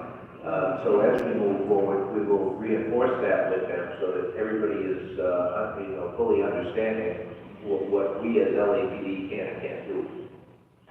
In terms of California, I mentioned earlier that an officer detonated an explosive on 27th Street, damaging the entire neighborhood. How do you intend to hold your officer accountable for negligence and to be sure that a tragedy like that never occurs again? Yeah, thank you. That's something that was done in a manner that certainly could have been done different with a very different outcome. It appeared to me from the outside looking in that some shortcuts were taken, things weren't done as thoroughly as they might have been. And we end up in a position where we have people hurt, we have a lot of property damaged, and thankfully, we didn't have people killed in it, and many more people hurt in that scenario. But going back to the basics and, reinforcing whether it's patrol, whether it's the bomb squad, SWAT, or whatever it is we're doing, everything we do is high liability with high consequences and risks involved. So we need to take that step back. We have people who are working at very high volume, going from call to call to call, and you're trying to get off that call to get to the next call, which is waiting. But we need to take a deep breath at each call and do it in a measured way so that we don't jeopardize our own safety or the safety of the community that we're serving. And for calls like this with SWAT, with the bomb squad, with hazmat, the potential there is you don't do it exactly right, and a lot of people can get hurt very quickly, including our own people and the community members that we serve. And so basically reinforcing the ABCs of what we're doing. Take the time, evaluate what we have, what is the proper procedure protocol, and then to follow those protocols. Well, you can imagine that neighborhood sort of lost its confidence in the city of law enforcement. How can you partner with my office and others to bring back trust, bring back the feeling they have community that we are working for? Yeah, thank you. My pledge to work with each of you as we move forward, to be available, to be out there. A big part of it is we have far fewer officers than we'd like to be able to do community policing the way it should be done, which the police get to know the community gets to know the police over a long period of time, so you have rapport, you know each other, you know what the expectations are as well as the limitations. Unfortunately, with the deployment we have officers racing from call to call to call, They get there quickly, they leave quickly, and they go to the next call to be able to try and, have measured response time. And so that comes at a cost, and that cost is relationships that we don't get to develop those on an informal basis as frequently as we'd like. So you mentioned the community safety program. That gives us the opportunity to have police officers out in the field talking to people in a non-emergency situation. And that's something that people remember that. You develop a relationship and trust comes from that relationship. So as deployment allows, we like to continue doing that and have much more informal interaction with the community than the interaction we have based on a radio call or an emergency call or service. No, right, I couldn't see that as a community program, but, given our lack of resources, can't be Man, bullshit makes me yawn. I just want a chance to talk to this guy.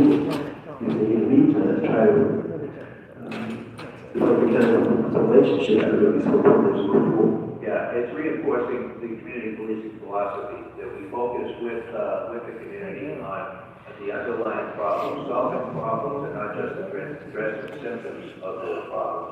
We do that Band-Aid approach over and over and over. This guy is as exciting as fucking baking powder. Multiple calls for service. Or baking soda, whatever the fuck. One location 30 times a month, when we should be taking a step He's back as fucking exciting as cornstarch. and look at what's going on at that location where we're continuing to respond. Look at nuisance abatement activity. Look at what do we need to do to short circuit that location from being on that list month after month, sometimes year after year, and to be able to work smarter in that regard. It's hard to do for the patrol officers. Curious what he'll do with the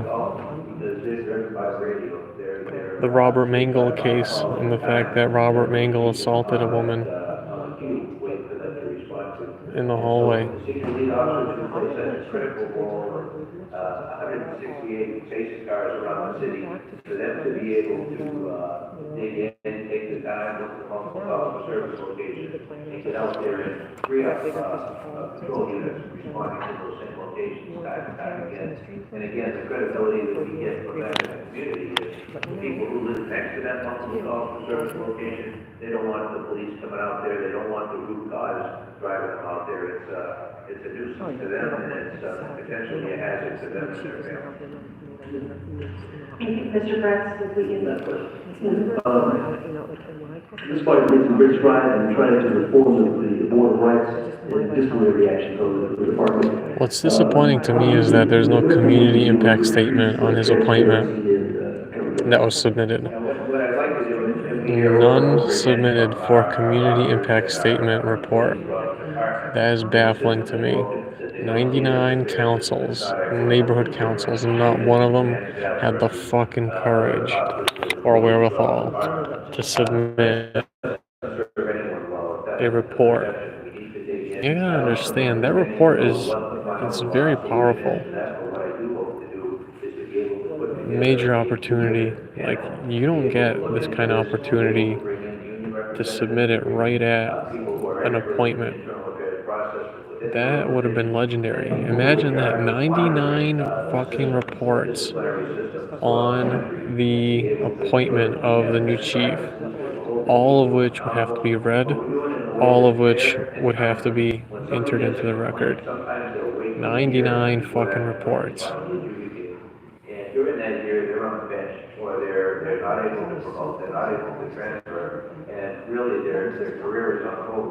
So to be able to get systems where we streamline the way we investigate, the way we respond, the way we 99 councils. initially screen the things that need to be complaints and the things that might have an alternative response to be able to still hold people accountable, but do it in a different way and be able to free up our own people and be able to get people back doing the job that they should be doing. So I go into that saying, I'm all ears, I want to listen to all of the parties involved, but I want to then be able to come out of this in a way where, after including all the relevant stakeholders, that we come up with what could be a best practice for the rest of the country as it relates to police accountability and quality of business. Thank you, Mr. President. And just to make sure that we're not duplicating questions, because we know, you were asked several different ways the same essential question, but I appreciate your response. One of the areas that we haven't addressed is the need for constructive youth engagement with the department. And what do you envision in terms of? I just didn't talk about the cadet corps. I think all of the charities that I work with have some nexus to youth development, being able to give people options, giving kids hope, a vision, and a game plan on how to achieve their goals. First of all, make sure that people have goals, and that we do the best we can to be able to help them achieve those goals. Number one would be to give them a safe community to be able to do that. Working very closely with partner agencies, the YMCA, the Boys and Girls Clubs, we have a cadet program. And there it is, what I fucking say. What did I fucking say? Participate in them. We have communities where it's not recognized as a positive to engage with the police and youth programs. We need to deal with those things and demonstrate what the opportunities are for the young people who are engaged and what potentially they can benefit from that. And that's getting out there and communicating with families, being able to do so through people who have credibility that we may not have in those more challenged communities. But there's an awful lot being done that people aren't accessing because they either aren't aware of them or they're afraid or intimidated in some way to participate in them.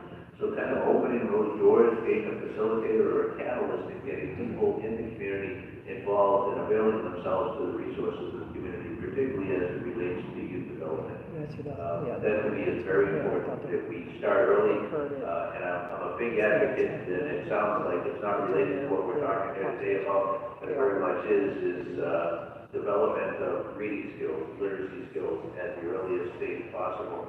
I've done research on this, and I'm looking at if kids can't read at grade level by the 3rd grade, the chances are, and the stats show, that their chances of involvement in the justice system are much, much higher. So to the degree that we as a department and as a city can be supportive to those who are engaged in that activity, I intend to do what we can in that regard.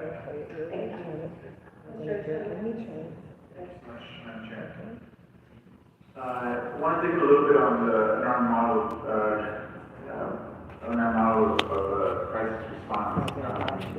Some questions were asked about this, but I want to get more into the grammar of this. Currently, we're very limited on the calls that people can respond to. Have you given thought of other police call types that you think should be transferred over to our model of crisis response? Yeah, thank you for that question. That's been a recently very topical question. This is the MEUs. People have strong opinions on the unarmed response model to MEUs. officers. Our police officers are overwhelmed with the 7 MEUs they have, so response in a city of millions, 7 of them. And none of that money goes to the providers. It all goes to the LAPD for their officers. But trained to be able to take an appropriate action or report. And I'm very supportive of that because the reality is we've taken on so much for so long that we put ourselves in a position where we can't keep up with what we're being asked to do. So we do need the help and the assistance, and we welcome that. My fear is that we send people to calls that they end up engaging somebody in a violent action. And so the screening of that by our police service representatives, and I can't say enough about our PSRs who take the calls, who dispatch the calls. The work they do is just incredible. That is one of the most difficult jobs in policing. But for them to be able to triage calls and be able to decide which calls are most likely non-violent or that don't have a propensity to be that way, and to dispatch them accordingly. And we've looked at for many years what LAPD started with in 1983, I believe, was like mental evaluation teams. Those have been very, very effective, where you pair up a police officer with a mental health clinician. The response that you have, the safety factor accounted for with the police officer, and you have the expertise in de-escalation techniques of the mental health clinician. That's a great partnership, and we may look to expand that more as we look for the response teams. So we may have an initial response with a patrol unit or a MET type team to a location, and then if they determine that this is a situation that can be handled by somebody else who can come in after that and then deal with the time it takes to complete the full report or investigation, I'd like to be able to see how that looks as well. But to reach out, to look across the country to see what's being done in other places where they've had success with an unarmed response model, and to be able to learn from other programs that have been done there as well as here. Thank you. And then, what is your view of growing, sorry, I'm glad you want to expand it, and you could, provide it. But under what circumstances do you think a portion of law enforcement funding should go towards scaling those programs up? That's a difficult question to say what proportion of anything, because we're working on a shoestring now. Our budget is the biggest in the city, as is the case with police in pretty much every city. Wow, Hugo actually had the fucking balls to ask a hard question. And so when you talk about how much can we take away from you to do something else, that's a difficult question, because you're taking away budgets for the most part. The rest of that money, that 6%, goes for equipment, vehicles, all of the tools we need, training that we need. And when we talk about cutting the budget, one of the first things that goes is training. And everybody says what we need is a better organization. We need reform. We need better educated police officers. And all of these things are strong feelings. But the reality is we need resources to be able to do that. And if training is cut, then we see the results that happen, and our liability issues go up. And so when I move forward with doing this, it's not an easy answer to say cut here or there, because we are operating as tightly as we can, given the resources that we have to be able to move forward. And again, 94% of your budget for personnel is an extreme situation, I think. I mean, given that the LAPD budget is the largest of the city, right, do you at least see a scenario where we're going to have to take some of that money and put it into expanding these programs? Well, if you're going to take money, you're probably going to take bodies. And we're already at a place where if you look at New York, Chicago, Philadelphia, Boston, they all have about 4 to 4.5 cops per 1,000 population. If you look at LAPD fully deployed, it's 2.5. So we're already operating at a very tight margin. And as such, we have evolved as a model that is very efficient. But the efficiency comes at the expense of community policing philosophy, where, as I mentioned earlier with Councilmember Price, that we get there fast, but we have to clear fast to get to the next call, because there's many calls waiting, and every one of those people who call, that's a big deal to them, and their emergency is very important as well, and we try and treat them that way. So, not probably the answer you were looking for, but a realistic answer from my perspective. Okay, thank you. Switch it over to traffic stops. So, the problem of racially biased traffic stops is very well documented. There's stories about this probably every year, not just here, but also nationwide. And in 2022, Chief Moore approved a new policy limiting contextual traffic stops, or stops for minor traffic violations, such as vehicle or innocent offenses.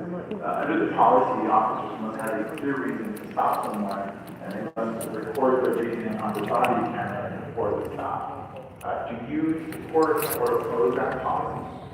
I want to get in there and take a look at it. I'm not as familiar as I will be with regard to that policy.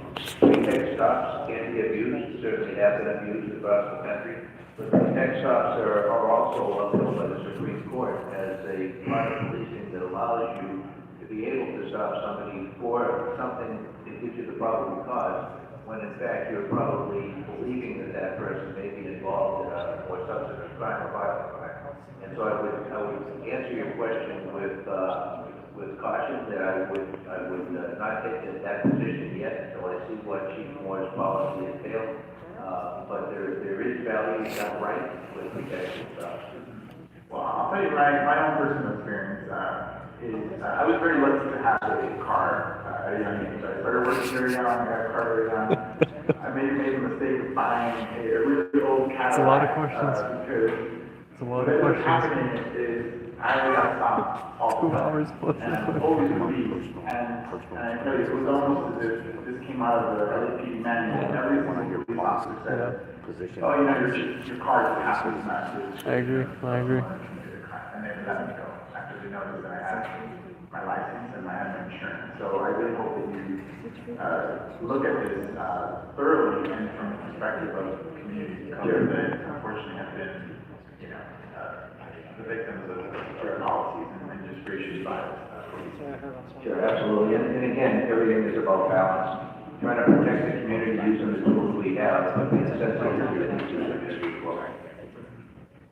And I want to talk a little bit about, folks mentioned about the police liability. Between 2019 and 2024, the city paid $262 million in LAPD liability claims. This year, only 4 months into our fiscal year, LAPD, Los Angeles paid out $59.4 million in LAPD settlements. But money does not come from the LAPD budget, but rather from the city's general fund, leaving less money for street repairs, park maintenance, and home services. What steps will you take to reduce liability claims in your first term? And can you set a goal for the percentage reduction that you seek in your first term? And do you think that the LAPD budget should be the one responsible for covering payouts if the goals are not reached? Well, thank you. I will pledge to go in and take a look at our risk management systems to try and create better ways of evaluating what we're doing, better ways of staying on top of what we're doing as it relates to risk management and liability issues, to try and give you a percentage of reduction that we could go for would be speculation on my part at this time, having been away from the organization for a period of time. But I will go in and evaluate that and take a look at it. We will set goals to try and have better numbers than we currently have. But as I mentioned earlier, when we talk about payouts, they're 3 to 5 years after the incidents occurred. And so it makes it more difficult to be able to say how we do that in a way where you're going to see next year's budget look better than the year before. But we will work in that direction. The results that you'll see will probably be 3 to 5 years from now. We'll look back and say, hey, they were successful. But to do it year to year is difficult because of the way the system is set up. I intend to get in and as I mentioned, focus on respect for each other, focus on respect for the communities that we serve, and hope that as the systems that we set up and the systems that we adjust and modify support that issue of respect. And a big part of our liability layouts are internal issues, workplace violations, employment law issues. Did you want to stay here? I'll take a look. Those I think that, dealing with morale issues, dealing with how we treat each other, dealing with being able to have alternative dispute resolution. I'll go check the hallway. I'll leave my bag here. I'll check the hallway. I'll be back. Yeah. So LAPD has had a history of, lack of a better word, harassment.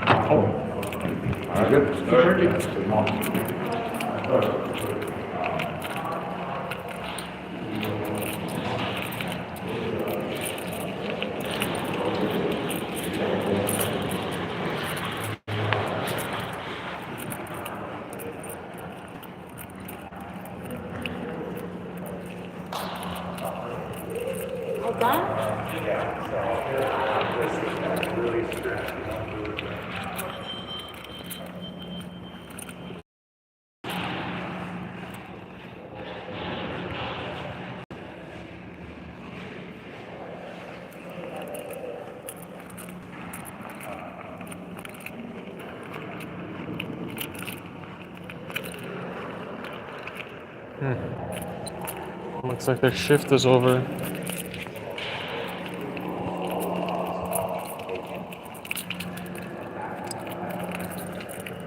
Their shift is over. They're about to end the meeting.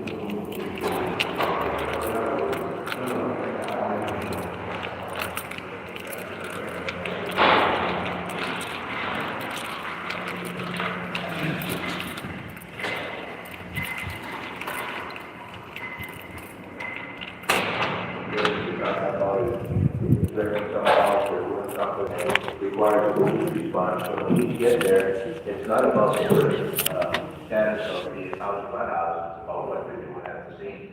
Unfortunately, many of the people who are in house are also dealing with other issues that complicate their lives and their ability to be able to, to perform in a way where they're not, getting the attention of the police or the public calling on them. And that's, due to mental health issues, it's due to drug use, alcohol addiction, it's due to a number of different factors in their life. It causes them to be in a position where the police are called on them and then have to act based on what they're presented with when they get there. We intend to work with all of the government organizations that deal with this issue, the health department, the mental health department, all of our council districts, as well as the service providers that are out there in an effort to be able to get people the treatment and the attention that they need in an appropriate manner. I mentioned early on the mental evaluation teams. If we can focus on getting more of those deployed, what I found as sheriff is I tripled the number of med teams that we have, which was still only a token for the size of the county. But what we found was that in over 90% of the cases where they responded, the person they dealt with did not end up in custody, they ended up getting treatment. And so my hope is to be able to further that with an eye toward being as compassionate as we can to the unhoused population, but being effective at the same time. Thank you. I'll just make some closing statements, Madam Chair. Look, I want to say that, I came in here with a very open mind about how I will be deciding, as a member of this committee. And you have a very extensive resume in policing, and I think that a lot of people in the city are going to be very happy with if you were to go forward and be confirmed. They're going to be very happy with you as the chief. But I, as a council member, want to give voice to many of the people in the room that are in the room today, right? The immigrants' rights groups, the folks that have lived experiences that I have, and I mentioned some of this privately to you, my personal experience as a brown man in the city, and how we think policing should be changed. And I appreciate your willingness to say, I want to learn, and I'm open to hearing from them. And I look forward to your evolution, because I think we're always evolving as people, if you were to be confirmed today. But today, right, October 29th, right, you're not there. And so I will be registering a no vote. But I look, and the person that I am, I look forward to having those opportunities. He actually had the guts to abstain. How retrospective matters, and how many of us want to see the city evolve in a way that is very different than it is right now. And so, in the spirit of collaboration, which I am, I will do that. But, I just want to give my reasons publicly why I will be voting against it. I appreciate it. Thank you. And I know, Mr. McDonald, you have met with many of those groups and those individuals before this appointment, given the history, but I want to thank you for your statement again. For those that are just joining, Hugo just abstained from his vote on appointing the chief. The one and only time Hugo has actually shown some fucking courage to stand up against the LAPD. The one and only time. If you could even call it that. I guess an abstention of vote is giving the finger to say I'm not going to vote either way. Literally the one and only time in his fucking career. Achieve our fullest reform, and I appreciate your commitment. And also for those joining in, I explained what the community impact statement is, and I strongly believe that the future of taking down the organization of Scientology is going to be in preventing all of the new board members of all 99 neighborhood councils from being safe pointed. That is the race right now. Because those neighborhood councils have serious sway in rejecting motions that are brought before city council, as well as creating new motions in various other committees. They hold true legislative power. And the best part of it all is that they're willing to listen and that they're not paid government employees. It's all volunteer.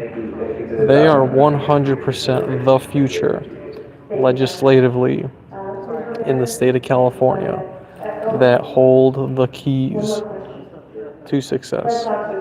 They need to be protected from safe pointing, all 99 of them, and they need to be protected from the budget cuts that the mayor, that every other committee, but particularly the mayor, is trying to enact. It is super important to protect them. Super fucking important.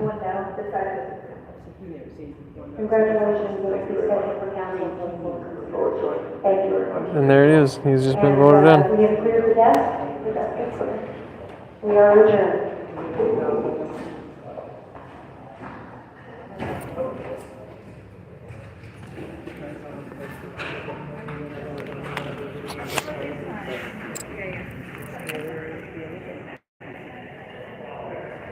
Oh, let's go around the. Yeah.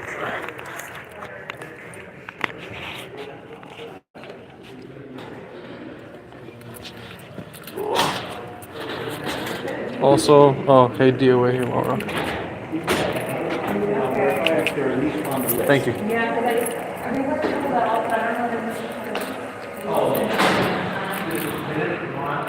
We're gonna go talk to the chief. Oh. We're gonna go talk to the chief.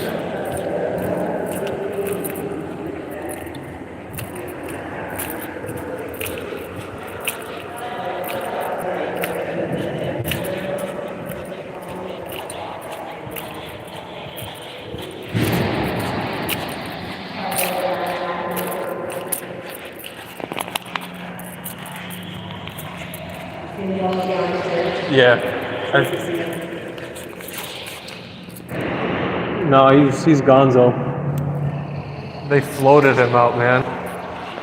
Well, he could be still coming. Yeah.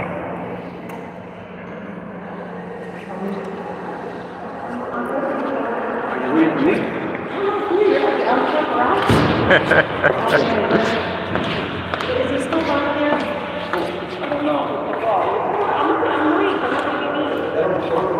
Where's he going? He's not going out? Are you sure? You better not be fibbing me.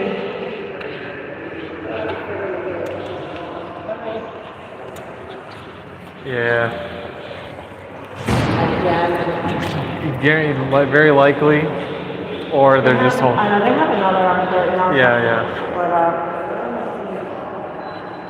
I'm gonna say, oh, Martinez, you're brave enough to speak and not brave enough to face Scientology. What the heck is that? Yeah, I don't know what that was literally the first time I've ever seen Hugo express any sort of, if you could call it, courage to abstain. It's only because he knows he's going to run an election. He knows that. See, he knew. They knew who gets like how many votes they need. Yeah. So he already knew it was going to. He already knew.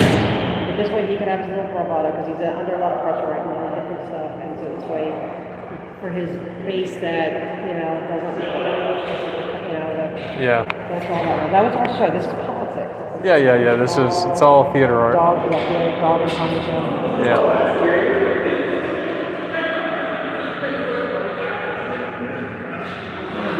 I never know, because I do see council people coming out here. Yeah. I do wear, his seat. I'm actually hopeful that Hugo comes out. I just want to talk to him for just the sake of it.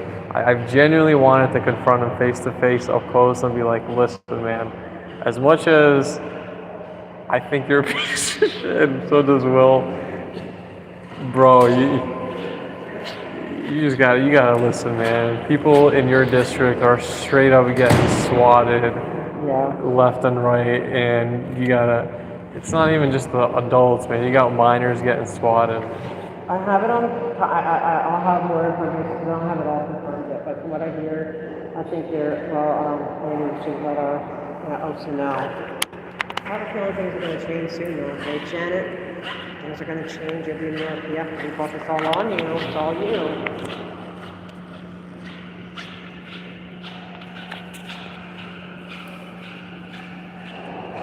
It's all you, bro. I gotta say, she was incredibly stupid. Yeah, that was the dumbest thing. It was incredibly stupid of her. Right, she texted him, right, hired him to do it, like, as soon as we're, like, not even out of, like, you don't think we're not, like, I never said, Incredibly who did this stupid. dude? Yeah. Like, I never had any interaction, never mentioned, like, Yeah. nothing. Why all of a sudden you coming at me with that round of Yeah, thought it's- against me? That is so, you gave it away, Janet. It was, Stop. yeah, it was. It That's was not- literally less than a day, and immediately. No, it's immediate. Yes. Now, if it was just like maybe you and Theo, because I think Yeah, it's yeah, bad when you do it. yeah. I've It was never. such a stupid move. That was so dumb. So foolish. Yeah. Now we know it's you. So foolish. Well, we know who's behind that other person. We know exactly who's behind. Yeah. You look a little like Chief Ramada. That's one. Ramada. I like Chief Ramada. Yeah, that was the dumbest. And then and since then, like all the doctors, that's her because that's okay. Like I said, we can play that way. She should have just kept it like that. Just keeping it at planters and street clothes. That's all. Yeah. That was my lane. I was happy in that lane. Now she wants to throw us into the freeway. That's cool. But Janet, you're going to be the one. You're going to see. You're going to be the right. Your own church is going to turn on you because you're bringing all this heat to all of it. That's exactly what's going. She's going to be out there either on the RPF or handing out flyers by Kaiser. Yes, and you know what, Guaranteed. Mr. Miscavige, I'm going to ask, can you please publicly humiliate her by having her do it in front of all of us? And then, you know what? Yes, If please you do that, it. Yes. I'll back down. If you want me to take a break and take a breather or just go back to planters and streets, Mr. Miscavige, have her passing out flyers and doing recruiting up front of the zoo. I'll back down. Yes. I'll back down. But also get your views She's got to have a little pep in her step too, with like a little cheerleader dance that she's handing out the flyers, just like what's his name, Sebastian used to have. That guy was all show, man. Oh yeah. If she can dance like Sebastian and hit those moves, then I think that'll. Like that, yes, she's got to be just like Sebastian. We can have the same old fight. You know what? We can have the same fight just about planters and streets. And we just go and that way I'm cussing City Hall. I'm not even cussing Scientology. I'm really going after because that's I really want to deal with the corruption. Yeah. So you know what? We can go back to that very easily. Very easily. And Janet goes. She goes to the art. It's holding public humiliation, and she can get rid of all everything she's set out to do. Yep. Do it. And we'll go back to how things were. Just teach him some Sebastian dance moves. Yes. Teach him some Sebastian dance moves. We got to see it. Yep, and there's the earth in action. Oh man. So I'm gonna be going. Let's do this.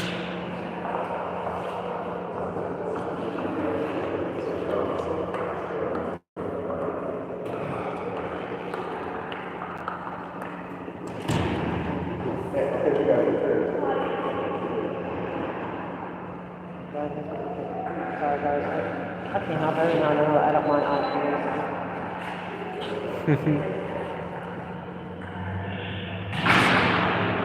Now she's got to, and then she has to go to the RPF. And then we'll just go back outside. And we'll go back to just the planters and street code, and we'll just art. And that way, it's these guys I want to fix, Mr. Miscavige, right now. So maybe, so happy I would have been going back to doing what I needed to do. Yep, working on the upcoming comedy skit. Yeah, exactly. Go back Hell to yeah. writing my comedy. It would have been so. That's what I was hoping for. I was hoping for like so soon. But now she opened up a can of, worms, which opens up a can of whoop ass. And so, sir, I am asking you personally, because I figure maybe by now you got a message about her. It's Janet. Janet did all of this. All of this is Janet. All of it. Hi, crazy lovers love. How are you? Are you going to sneak into a dinner tonight? all he's gonna do, you know what, it would mean that she, I don't know where it is, I would if I would. I love sleeping. I used to crash weddings when, that's all I remember, crash weddings or something like this.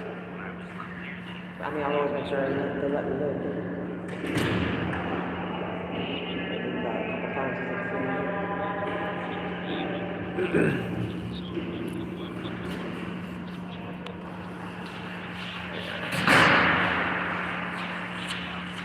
yeah, we wanted to tell the shots she's not a minister, everyone needs to know.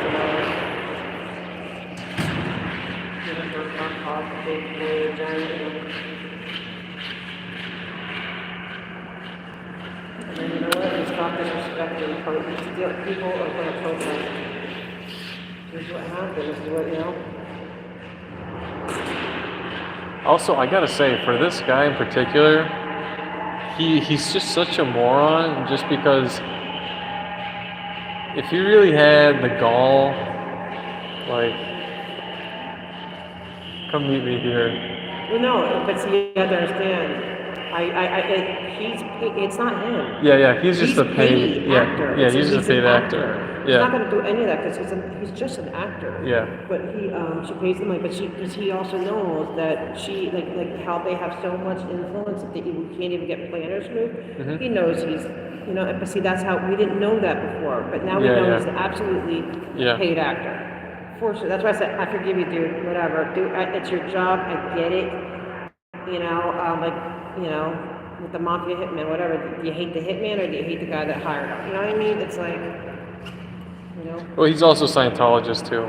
He's done. Well, he's definitely paid by her. Yeah. I mean, of course, I'm sure she's not going to pick somebody who's not. Yeah. But I think they're related.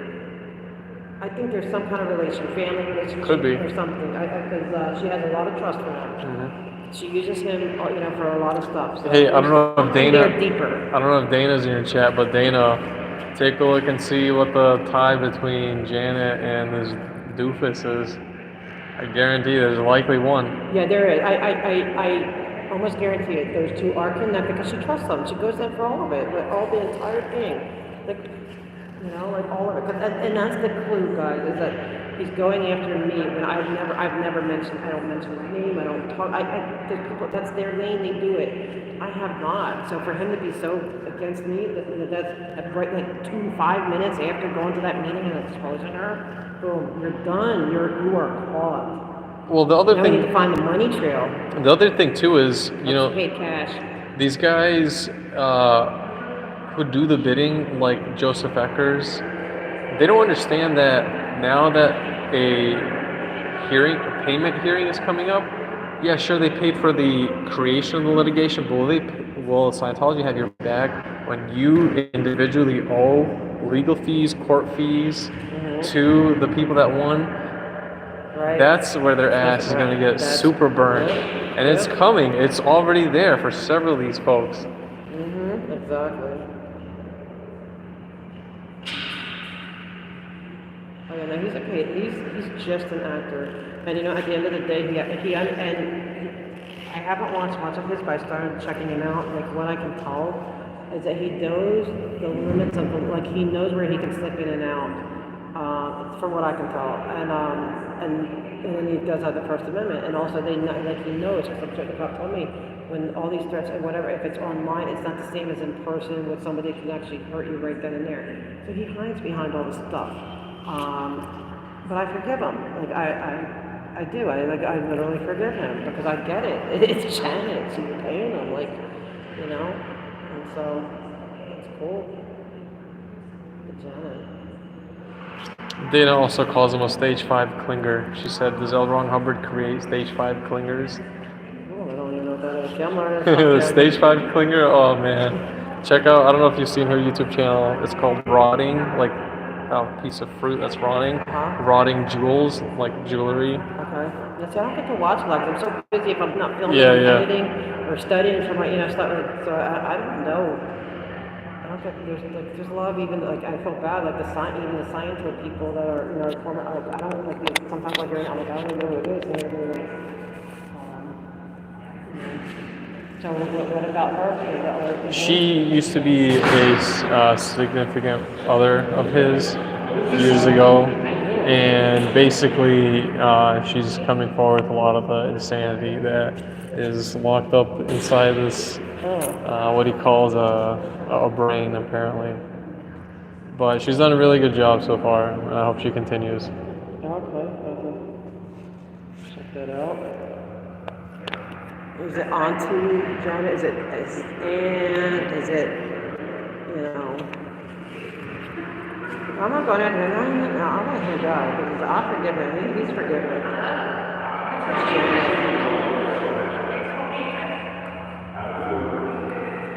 I don't think they're coming out. Yeah, they definitely took him up another floor and then another door. Yeah.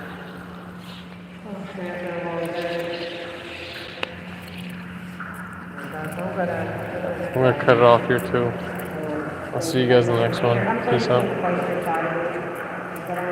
Go check out Ada LA's channel. Her live is still up. I'm gonna cut it off here.